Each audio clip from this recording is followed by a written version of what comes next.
So I am in the middle of a production run making about 50 high quality English squares.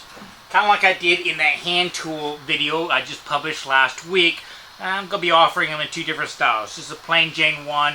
And then I'll offer an option of getting them custom carved, maybe people's name or logo or something in there. Anyway, that's what I'm working on. And I've come to this point where I can't turn back. I've got to build me a tenoning jig for my table saw. It's something I've been putting off for years. But tenoning something this long, I just can't do it with my normal hacks. So today we're going to be making a real tenoning jig for a contractor saw.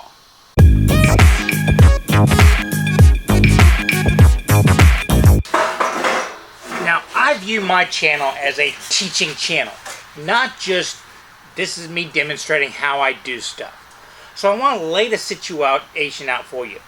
This is a contractor saw, and I got it, I want to say 6, maybe 7 years ago. I've never been the kind of woodworker that uses a table saw a whole bunch.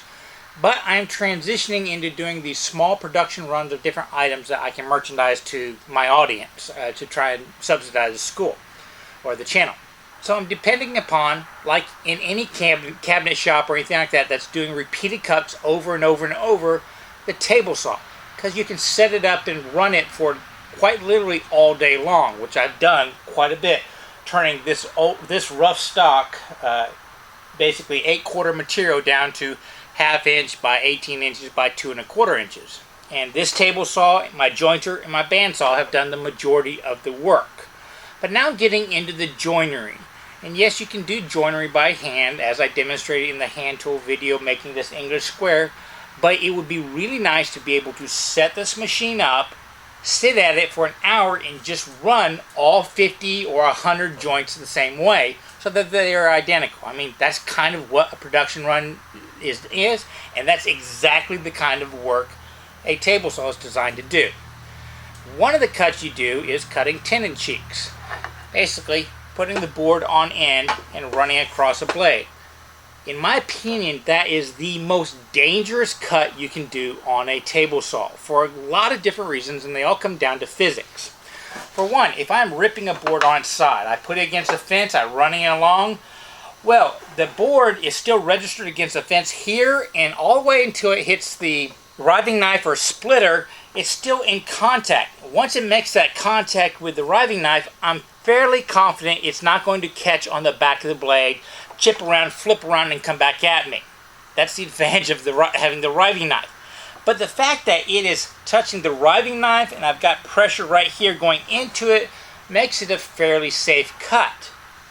But when you have something as short as this thing right here is wide and you're making that cut, all of a sudden the entire piece of wood is caught between the blade, both the back and front edge of the cutting action, and there's no brace right here to keep it from twisting. So you twist it just a fraction of a bit, there's a chance it will catch on the back side of the blade, be tossed around at you, and that's when bad things happen. So whenever you're cutting something on end, you basically have to defy physics and brace it a whole bunch of different ways. Now, in my 2 previous videos, I've made a little dovetail marker and I made my French square. And I did it on the table saw and I did cut cheeks on it. But you gotta understand, those were really small items that I could actually clamp up to on the top, back, down, side, and stuff like that. So I locked that piece in as it went across, and the pieces that locked it in were broad enough to spread this distance I was talking about. There's no way you can do that when you have a tall board up here. So I've somehow need to come up with a jig that's not only going to support the back of the board to push it through, but it's got to stabilize this top section. Because if you understand physics, something wants to stay in motion or stay still, this thing wants to do this action. So I've got to move this consistently all the way through in one line, completely parallel to make my cut straight. I've also got to keep it pressed somehow against the fence so it doesn't twist at all or fall over this way. So I also have a couple other problems. This being a contractor saw. You know, if you have a cabinet saw, they design those things to be rock solid. They are in place, they are not moving around. But a contractor saw is designed to be moved around. It's designed to be rugged. It's designed to do more than a cabinet saw. It has more features to it. But in that, it's kind of like they design in a lot of slop so that it can take that kind of abuse. And while this contractor saw has been on the market for a long time and it's kind of been accepted that it has one of the best fences in the market, it is a very poor comparison to even the cheapest cabinet saws out there, because those don't have to take the abuse. They're not coming on and off the table saw all the time. They're locked in. And here's what I'm talking about. This one has a setup so it doesn't twist on you as much. Though, if I lock it down, I can move it. A little hand pressure will move it a half a degree. But the biggest problem I've had with it is there is no way to get it absolutely perpendicular to the bed of the table saw. Plus the fact that the saw itself is actually attached to this bed. So as you put torque on it, you do different kinds of stuff to it, the blade itself will kind of torque the bed and bend it all, and it just kind of shifts. And we're not talking about a big shift. We're talking minor shifts. But, you know, a half a degree off over that much, and all of a sudden I have a loose bridle joint that's going to be gappy, and my customers aren't going to be happy. Also, these types of fences, they have to do more. This is a very small bed, and people run 4x8 sheets of plywood across it all the time. So if they designed it so you can stretch it out off the side of the table, and it has this little ledge right here, which will flip over, and that's in line with this table, so that a sheet of plywood can rest on this, even as you extend it farther and farther out. So I can cut something this way and have support on this side. But that little thing gets in the way if you're designing jigs that go around this. I mean, a lot of people design stuff to slide on their fence when you're dealing with a cabinet saw. Again, we don't have that option because of the type of saw we're using. This saw is not really designed for the fine work I'm trying to accomplish. Plus there are attachments over here to hold things like this. So it's not a smooth surface. So this being a teaching exercise, I want you to kind of think, how would you design something to brace this thing not only on its backside to keep it perpendicular to the fence perfectly at 90 degrees, to keep it perfectly 90 degrees this way, and then to move it across it so it's locked in so that there's no risk that it can twist into the back of the blade, get pitched back at you, spun around, stick in your neck, and kill everybody. Just exaggerating there. Okay? Pause it. I want you to think about that one. Because you see a lot of people that will brace it on their fence.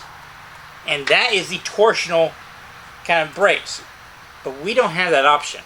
Okay? Remember, I can move this a little bit. It is not studied this way.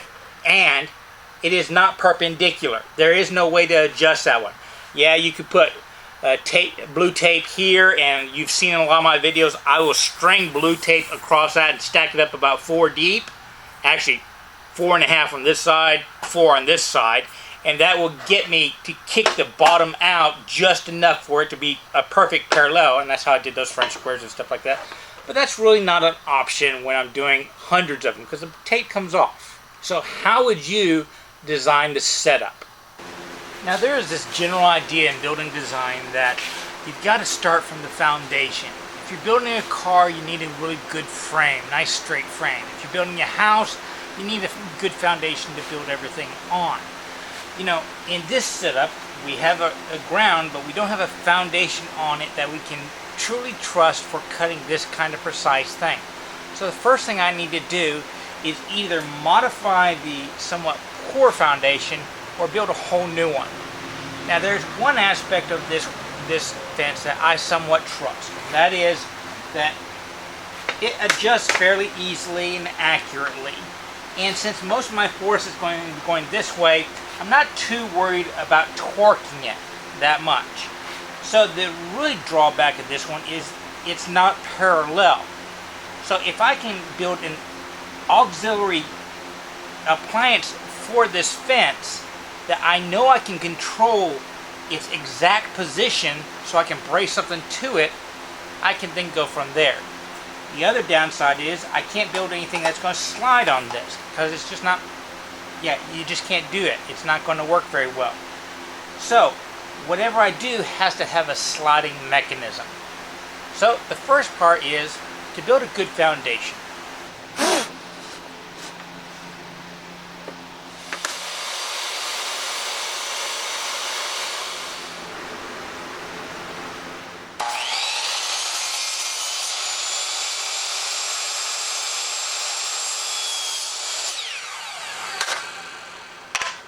So here's my basic idea. I cut 2 blocks that are going to go on the back side, on the inside in here, and they're tight enough that they're not going to move that much, at least when they're locked down. And notice they are a little bit underneath the height of this. So whenever I screw them down from the beginning, they're going to lift up and they are not going to be resting on this base right here. I've then cut another piece that is the exact same height right here. I'm then going to put a 1/2 inch spacer down below and put the exact same size piece on that. This will be screwed there and the spacer will be removed. That way this is floating a 1/2 inch above the bed. Then I can put in a taller board right here. This is about 2 inches taller than this, and that will screw in here, and this top piece will screw into these two to lock them around this piece right here, and screw into this section right here, thus creating a platform that I can actually control this angle very easily, since it will be resting on these 2 points on the end. And if I need to make it lean over this way a little bit, I can shave off a little of this one with my hand plane. If I need to bring it back, I could shave off a little of this one again with my hand plane. Then this protrusion up here will allow me to slide something back and forth against a perfectly flat face that is also in line with my blade. So real quickly, I'm just going to assemble this with a little glue. I'll pin nail it to lock it in, then I'll drill and countersink some screws to really cinch it in to make it last a good long while. And this will be the foundation that I can build not only this tenoning jig, but perhaps any other jigs I need that'll slide along this piece. So there we go. A dead solid platform that I can adjust it if it ever goes out, come 90 degrees. Now, I did abandon the idea of planing off one side or the other just because I got lazy and I just didn't want to do it. I just put 3 screws underneath it so I could raise and lower it to get it dead on perfect. And that way, with 1/8 of a turn, I can really dial it in. Just seemed a little simpler that way. So, next step up, we need to create the slider that's going to actually do the work. This was just the foundation. Make a solid foundation so that the rest of it we build, we're not going to be constantly frustrated with variables we no longer can control. Now the design of all my fences are going to be pretty much the same. I'm going to have a runner. This is the exact same piece of MDF right here. And these are a little bit smaller MDFs, but that's okay. I'm going to put the face of it right up against here, and I'm going to glue and screw it to that piece.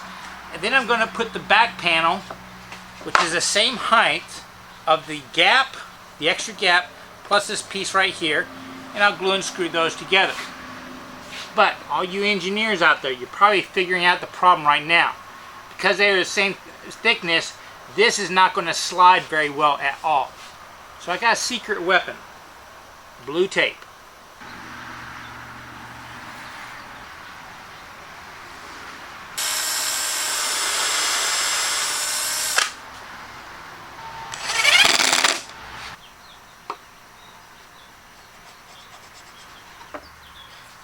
You see, by putting down 2 pieces of blue tape, I am basically going to be creating a spacer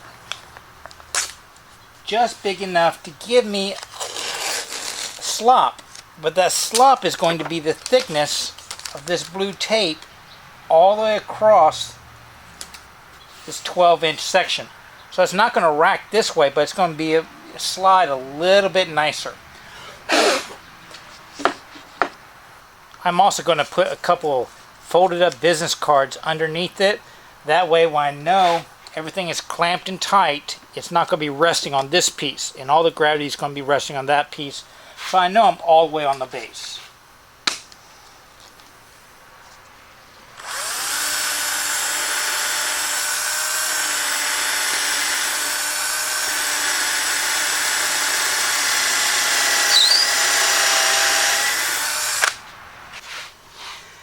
Now with just the gap from that blue tape, it slides extremely well. But we're going to make it even better. Paste wax to the rescue. So there we go. I installed a quick little toggle clamp. I thought I had two of these. I don't know where the other one is, but I can brace this fairly easily by just dropping whatever my piece is going to be. I've got this at 90 degrees, doing the toggle clamp to secure it, bringing another one up here, a quick clamp, secure it there, raising the blade up to whatever I want it to be, and then let's give it a go.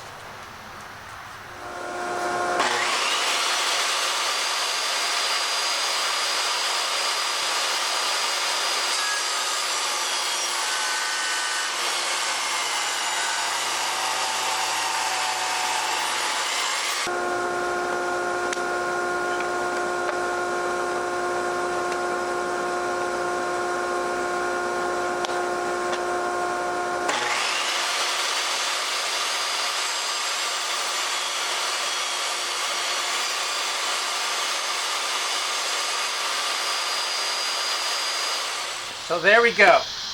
With a couple clamps, I can put a new board in, run it, flip it, run it. I am finding it's catching on my little fence right here, so I need to adjust that up a little bit, but no big deal. But other than that, it is dead centered, both directions. I'm happy. Plus, this is just MDF. This outside piece is really, really easy to make a new one anytime I want. This is standard dimensions, 1/2 inch and 3/4 of an inch. Drops right back on. I can reposition this anywhere with 4 screws, so whenever I want to do a 45, I just reposition my clamps. I'll probably go buy another one to have 2 of them. And there we go. I have a inexpensive, fairly easy to make tenoning jig to compensate for the weaknesses of a fairly inexpensive contractor saw. Well, I hope you enjoyed this video, and if you did, please do me a favor of favorite, subscribing, doing all those social medias, telling your friends, visiting my website, where not only am I going to have cool English squares, like this one, available in about a week, and whenever this video comes out, I'll probably do a little early bird special pricing on the plain James ones. But if you do want a custom carved one with, you know, your logo or just your last name in there, check back in about a week or so and I'll have something available for you there. And sales like that are the only way I can subsidize making these kind of videos for y'all. So just visit my website, even if it's just for a bowl or a box or a little dovetail marker. It all really does help out. And I want you to remember one last thing. That it is always worth the effort to learn, create, and share with others. Y'all be safe and have fun.